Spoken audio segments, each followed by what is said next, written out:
Slovakia का visa लेना चाहते हो और रिफ्यूज़ल का कहीं ना कहीं डर लग रहा है, या फिर आप ऑलरेडी केस अप्लाई कर चुके थे, आपकी रिफ्यूज़ल आई है, इस वीडियो में आपको रिफ्यूज़ल्स के बारे में कंप्लीट नॉलेज मिलेगी कि किन कारणों के करके आपका रिफ्यूज़ होता है।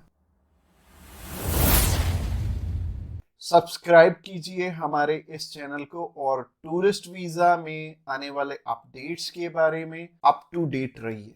तो जहां तक बात की जाए आज के टाइम में रिफ्यूज़ल्स की, रिफ्यूज़ल रेट बहुत ज़्यादा पीक पे हैं और जैसे कि मैंने बताया 4 बारी अप्लाई करके 5 बारी अप्लाई करके भी लोग बैठे हैं जिनको कि समझ में नहीं आ रहा कि उनका रिफ्यूज़ क्यों हुआ है। तो सबसे बड़ी इसमें दिक्कत होती है रिक्वायरमेंट्स की। एक एम्बेसी की जो रिक्वायरमेंट है ना, वो ना तो आपको किसी साइट से मिलेगी और ना ही इसमें इलेबोरेट आपको एम्बेसी करेगी, चाहे उन्हें खुद फोन लगा लेना, चाहे आप वीएफएस को फोन लगा लेना, वो भी आपकी हेल्प नहीं करेंगे। और तीसरी चीज आती है यहाँ पे कंसल्टेंट्स। बहुत सारे कंसल्टेंट्स हैं, बहुत कुछ जानते होते हैं, वो आपको इसलिए नहीं बताते क्योंकि उस काम को करने में हो सकता है 2 मंथ या 3 मंथ या फिर 6 मंथ का टाइम जाए। तो मेनली बात यही है कि जब भी हमने टूरिस्ट वीज़ा अप्लाई करना है, हम ध्यान से देख लें कि हमारी रिक्वायरमेंट पूरी हो रही है और किसी अच्छे कंसल्टेंट के थ्रू ही अप्लाई करना। मैं तो एक चीज़ बोलता हूं कि बड़े नाम के पीछे तो कभी मत जाना। देखो अभी कोई बड़ा नाम है तो उन्हें कोई फर्क नहीं पड़ता कि आपका वीज़ा आए चाहे आपका रिफ्यूज़ हो। बट हाँ, जैसे हमारे जैसी कंपनीज हैं जो कि अप्लाई करने का भी खर्चा बहुत कम लेते हैं और इसके बाद भी आपको पूरी पूरी सपोर्ट करते हैं हर एक फील्ड में, हर एक चीज में आपकी डॉक्यूमेंटेशन बहुत अच्छे से बनाते हैं। क्योंकि जितने नॉमिनल कॉस्टिंग हम लेके चल रहे हैं ना, अगर आपका वीजा आएगा तभी हमारा बेनिफिट है। अगर आपका वीजा आएगा, आप 10 रेफरेंस हमें दोगे तभी हमारा बेनिफिट है, अदरवाइज हमारा कोई बेनिफिट नहीं है। जो पर्सन आपसे ऑलरेडी 25,000 50,000 रुपए एडवांस में ले रहा है, उन्हें आपकी प्रोफाइल से कोई मतलब नहीं है। अच्छा, दूसरी तरह के कंसल्टेंट ये हैं कि जो हायर साइड पे 20-25 हजार रुपए आपसे पहले भी लेते हैं और 10 लाख रुपए बाद में भी लेंगे। उन्हें भी आपकी प्रोफाइल से बहुत हद तक कोई मतलब नहीं है क्योंकि उन्होंने आपसे एडवांस ले लिया है और उन्हें यह फर्क नहीं पड़ता कि आपका वीजा आए या ना आए। वो अगर 10 केस अप्लाई करेंगे तो उसमें से एक वीजा तो वैसे ही आ जाता है, तो उनके 10 लाख रुपए तो वैसे ही बन गए। तो उन्होंने आपकी टेंशन क्यों लेनी है? तो सिंपल सी बात है, मैंने आपको अपना मोटिव बता दिया है कि हम रिक्वायरमेंट आपकी अच्छे से क्यों फुलफिल करवाते हैं जब भी आपने टूरिस्ट वीजा अप्लाई करना होता है।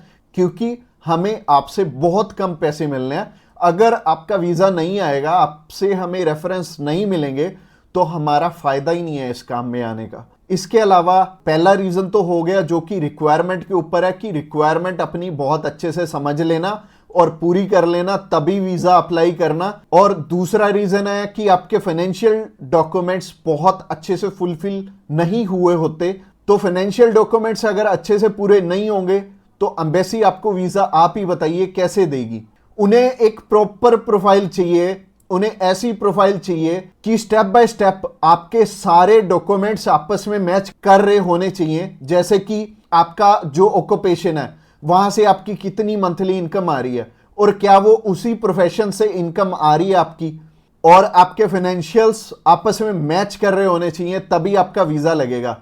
तो अगर आपको नहीं पता है कि आपके फाइनेंशियल मैच कर रहे हैं या नहीं कर रहे, तो आप क्या कर सकते हैं? आप अभी हमें कॉल कर सकते हैं, आप जान सकते हैं कि आपके फाइनेंशियल अच्छे से मीट कैसे होंगे। और कॉल तो आप इस वीडियो के एंड में ही हमें करना, क्योंकि आगे जो रीजन है वो भी बहुत स्ट्रॉन्ग रीजन है कि आपका वीजा इन इन कारणों से भी हो सकता है। प्रोफाइल का तो मैंने आपको बता दिया कि आप हमें कॉल कर लेना। इसके अलावा जो तीसरा सबसे बड़ा रीजन है वो है कि आपके यहां पे इंडिया में टाई स्ट्रॉन्ग ना होने, यानी कि इंडिया में आपका कोई ऐसा रीजन नहीं है कि आप वापस लौट के आओ। जैसे कि मैरिड है अगर कोई, तो उनकी वाइफ उनका रीजन बनती है वापस आने का, और अगर कोई अनमैरिड है उसको थोड़ी सी प्रॉब्लम ही आती है। बट इसका भी सोल्यूशन है कि आप बेटर है, अगर आप 20-21 साल के हो, 22 साल के हो, तो बाहर जाने के लिए मैरिज तो करोगे नहीं। तो कर क्या सकते हो, आप अपनी मम्मी या फिर अपने पापा में से किसी एक जने को अपने साथ में अप्लाई करवा लो। इससे क्या होगा कि अगर मम्मी आपके साथ जा रही हैं, आपका नहीं है वापस आने का स्ट्रॉन्ग रीजन, बट उनका बन गया, तो उनके चक्कर में आपका भी वीजा आ जाने वाला है। तो आप कर क्या सकते हो, या फिर मम्मी या फिर पापा को अपने साथ में अप्लाई करवा लो, तो ज्यादा अच्छा रहेगा, आपका भी टाई स्ट्रॉन्ग हो जाएगा। तो तीसरा रीजन हो गया। रीजन नंबर 4 की तरफ बढ़ते हैं। और जो चौथा रीजन है वो ये रीजन है कि आप यहां पे घूमने के लिए जा रहे हो, आपका पर्पस मैटर करता है। जब आप कवरिंग लेटर बना रहे हो तो कवरिंग लेटर ये तो आपके हाथ में नहीं है, ये तो आपके कंसल्टेंट के हाथ में है कि आपका पर्पस बहुत ज्यादा स्ट्रांग होना चाहिए, तभी आपको एक कंट्री वीजा देगी। और वीजा उन्हीं को मिलेगा, लाखों लोग अप्लाई करते हैं जिनका की एक पर्पस होगा, जिनका एक कारण होगा बाहर जाने का। वीजा सिर्फ उन्हें ही मिलने वाला है जिनका एक रीजन बहुत ज्यादा स्ट्रांग होगा।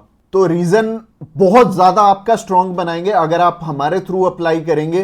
तो ये चौथा कारण था आपका वीजा रिफ्यूज होने का। और ये 4 कारण ही हैं जो सबसे बड़े रिफ्यूजल के आपके चांसेस बनते हैं। जिन कारणों के पीछे ये चारों चीजें अपनी ठीक कर लो, और जैसे मैंने पर्पस में बताया, पर्पस आपका बहुत ज्यादा स्ट्रांग हो जाएगा अगर आप हमारे थ्रू अप्लाई करेंगे। तो अगर आप हमारे थ्रू अप्लाई करना चाहते हैं, आप जानकारी लेना चाहते हैं कि आपके रिक्वायरमेंट पूरी है, क्या आपके फैमिली टाइज स्ट्रांग है, तो आप अभी हमें कॉल करके पता कर सकते हैं कि क्या आपकी रिक्वायरमेंट अच्छे से पूरी है, क्या आपके फाइनेंशियल डॉक्यूमेंट जो कि सबसे ज्यादा इंपॉर्टेंट है आपस में मैच कर रहे हैं। इसके अलावा जो तीसरा कारण था वो था आपके फैमिली टाइज कितने स्ट्रांग है।